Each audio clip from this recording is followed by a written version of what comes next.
Seorang performer putri duyung sedang menghibur penonton di dalam akuarium, ditemani seorang anak kecil yang terlihat sangat senang melihat aksinya. Ia melakukan berbagai gerakan lucu dan menarik perhatian banyak orang. Namun suasana terasa kurang meriah sehingga ia mencoba tampil lebih total dengan berenang ke sana, kemari layaknya ikan sungguhan.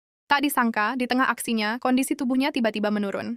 Sesuatu yang tidak terduga pun terjadi dan membuat semua orang yang melihatnya kaget. Sebelum lanjut, coba jawab. Siapa yang paling kamu sayangi? Kalau ayah, beri like. Kalau ibu, subscribe. Kalau keduanya, tulis komentar berbentuk hati. Semoga kebahagiaan selalu menyertai keluargamu.